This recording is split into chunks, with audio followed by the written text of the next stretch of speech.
uma vez para mais um momento de aprendizado. Hoje iremos ter um momento importantíssimo dentro, principalmente, de assunto relacionado à neurologia. Vamos entrar em um sistema nervoso central, vamos tratar sobre o córtex cerebral, vamos tratar sobre a neuroanatomia funcional. Então vai ser uma aula muito importante. E eu quero te convidar a primeiramente fazer a sua parte, que é se inscrever aqui neste momento, se não é inscrito. Segundo, compartilhar o conteúdo e assistir ele até o final. E sempre dar o seu like. Muito bem, vamos em frente para tratar hoje de neuroanatomia funcional e também sobre o córtex cerebral, tá? O sistema nervoso central, denominado de CNC, a sigla CNC, Sistema Nervoso Central, ele pode ser até estudado conforme divisões e critérios morfológicos, tá? Embriológicos, histológicos, genéticos, funcionais ou até baseado na segmentação pelo sistema nervoso periférico, tá? Que seria denominado de metaméria, tá? Metaméria. Então, a divisão morfológica do sistema nervoso central, ela é a mais utilizada e empregada na prática médica e tem importância fundamental, tá, para a compreensão da denominada arquitetura básica do complexo do sistema, certo? Desse complexo do sistema nervoso central. Então, para o córtex cerebral, não é? Que é em especial o conhecimento anatômico, e essa condição sine qua non, certo? Ela vai nos proporcionar uma prática adequada para a neurologia e também para a neurocirurgia, certo? Então essa classificação, principalmente quando se baseia numa subdivisão, tá, do córtex cerebral, e também vai se trabalhar com a visão e a elaboração do estudo subdividido também nos lobos centrais, nas fissuras, nas linhas imaginárias, não então corresponde também a uma divisão funcional. Isso é bom nós ressaltarmos que não corresponde a uma divisão funcional, pois em um determinado lobo cerebral podemos ter até áreas que são denominadas áreas corticais com diferentes funções. Então, dentro dessa proposta, conforme até podemos dizer assim, didaticamente foi exposto pelo francês Jean Fernel, isso nos anos de 1497, 1558, tá? De que a anatomia é para a fisiologia o que a geografia é para a história. Então, uma é o fundamento da outra, tá? Ela vai descrever o teatro dos eventos, o profundo conhecimento anatômico da superfície cortical. Então se torna esta base geográfica inicial para o estudo. Então estudar primeiramente esse conhecimento anatômico da superfície cortical se torna uma base, tá, para o conhecimento correlacionado e também para um fundamento de um estudo sobre a neuroanatomia, tá? Uma outra questão também importante dentro dos estudos funcionais, quando se trata da localização funcional sem liderança, inclusive da anatomia, vai se defender que é totalmente impossível fazer ou desenvolver esse estudo, tá?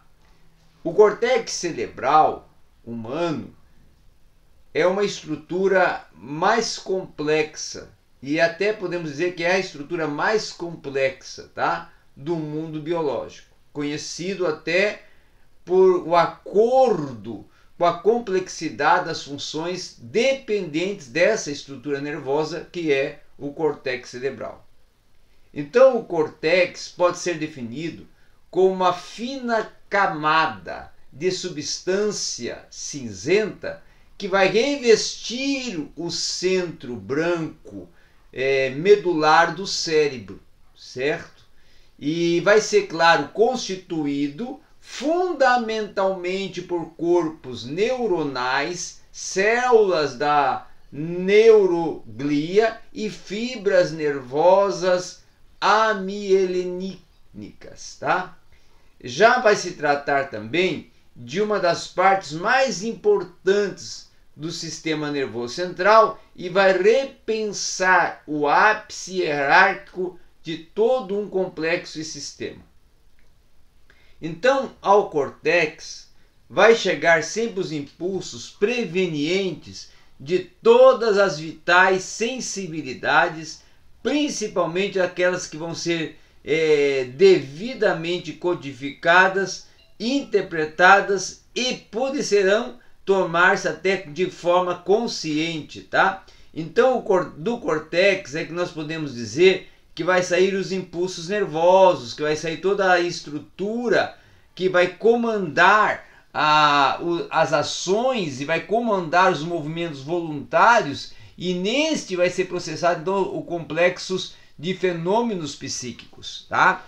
De fenômenos psíquicos. Então, durante sua evolução e até durante a sua extensão e a complexidade é que vai aumentando progressivamente e atingindo esse maior desenvolvimento na espécie humana, o que pode ser até inclusive correlacionado com um grande desenvolvimento das funções intelectuais da nossa espécie.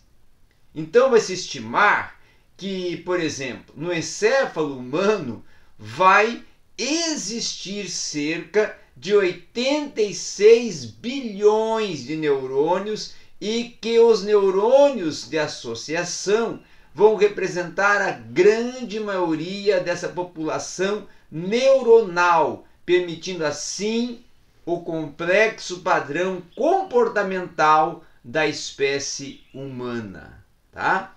Uma outra questão também importante nós ressaltarmos é que o córtex cerebral é completamente liso em um grande número de animais, vamos dizer assim, inferiores, motivo até pelo que o anatomista inglês, o Richard Owen, isso em 1804 a 1892, denominou de lincéfalos, tá? É ele que vai dar a denominação de lincéfalos. Os animais superiores ou girencéfalos, pelo contrário, apresentam numerosos giros cerebrais, tá? Então, o aparecimento dos giros foi determinado pela grande expansão da superfície cortical sem que ocorresse, tá, um aumento concomitante e proporcional da caixa craniana. Então, assim, o extenso processo de um dobramento da superfície cortical foi um evento poupador do espaço intracraniano, tá? Já a consequência natural desse processo poupador do espaço e de espaço é o aspecto típico do córtex cerebral humano, certo? Caracterizado inclusive por proeminências arredondadas delimitadas por sulcos e fissuras. Então essas tais proeminências são denominadas de giros ou circunvoluções cerebrais, tá?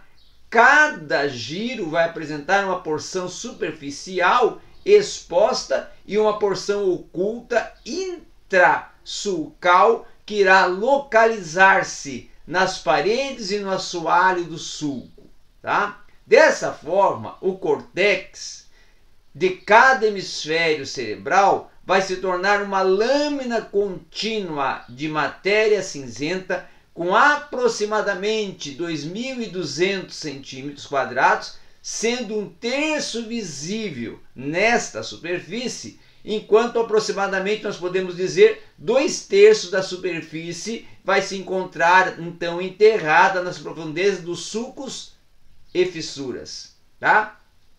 Então, o médico e anatomista francês Vicomte Desarry descreveu as circunvoluções do cérebro humano no ano de 1786, observando as diferenças morfológicas com a anatomia cortical, tá, dos outros animais. Já o neuroanatomista francês Louis Pierre Grandiollet, com base em estudos da anatomia comparada, ele vai distinguir os giros primários e secundários a partir do aparecimento cronológico durante a denominada evolução, certo? Então, Grandiollet e seu professor François Lerouet também mapearam os sulcos e as fissuras corticais e vieram a demonstrar que, apesar das variações, os mesmos vão se dispor conforme o padrão básico e fundamental do desenvolvimento humano. Agora, vejamos que, do ponto de vista funcional, as áreas corticais elas não são consideradas homogêneas como se acreditava até o início do século XIX, tá? Então, as primeiras tentativas que foram propostas, que foram estudadas, que foram desenvolvidas, que foram observadas e até, vamos dizer assim, de uma forma experiencial também foram trabalhadas laboratoriamente, foi visto que correlacionar a anatomia cerebral à função dá início com os trabalhos principalmente de observação de déficits neurológicos secundários e de algumas patologias, tá? Algumas patologias. No entanto, esse conhecimento das correlações anatomos funcionais dessas estruturas nervosas, por sua vez, vão passar a ser melhor esclarecidas a partir da segunda metade do século XIX, quando os pioneiros dessa localização funcional vão começar a estudar e propor então pesquisas nesta determinada área do sistema nervoso cerebral dentro do córtex cerebral, tá? Então, a Broca, particularmente motivada e influenciada pelas recentes descrições de Grandiollet, que nós já estudamos, ele vai introduzir um conceito de localização funcional cortical que vai demonstrar pela primeira vez uma lesão em uma região circunscrita do córtex que é responsável pela perda de determinada função cortical. Então, a partir dessa circunstância e dessa situação e estudo que começa-se a descobrir através de trabalhos pioneiros como de Hirsch, de Fritsch, que são mais neuropatologistas, uma área cortical humana responsável pela compreensão da linguagem na região temporoparietal esquerda, que isso vai ocorrer nos anos de 1892, essa descoberta, e o neurologista francês Joseph-Jules de Gerenier vai descrever a área cortical responsável pela leitura com localização no giro angular esquerdo com base em achados clínicos anatômicos, tá? Então, o surgimento da denominada neurofisiologia vai gerar discussões bastante calorosas entre os cientistas que defendiam uma interpretação funcional holística do córtex e aqueles que acreditavam na localização funcional cortical, tá? Enquanto até os seguidores de um conceito histórico enfatizavam o papel de todo o córtex na execução de qualquer que seja a função cerebral, aqueles favoráveis ao paradigma localizacionista estavam convencidos de que essas funções eram localizáveis às áreas corticais específicas. Então, atualmente, essas diversas localizações funcionais do córtex cerebral é considerada as especializações funcionais de determinadas áreas corticais e não de compartimentos isolados e estanques, tá? E também é interessante até nós notarmos que áreas do córtex funcionalmente até relacionadas, elas estão numa situação muito próxima, tá? De áreas funcionais que vão ser distinguidas por sua estrutura celular, de uma forma até conectividade, e propriedades vão ser descobertas também como respostas fisiológicas do neurônio, que assim como a área cortical vai ser definida como funcionalmente distinta se os neurônios de tal área tiverem propriedades funcionais similares e conexões comuns. Tá? Então era isso que nós tínhamos para tratar hoje, aqui nessa pequena demonstração e exposição sobre o sistema nervoso central e o córtex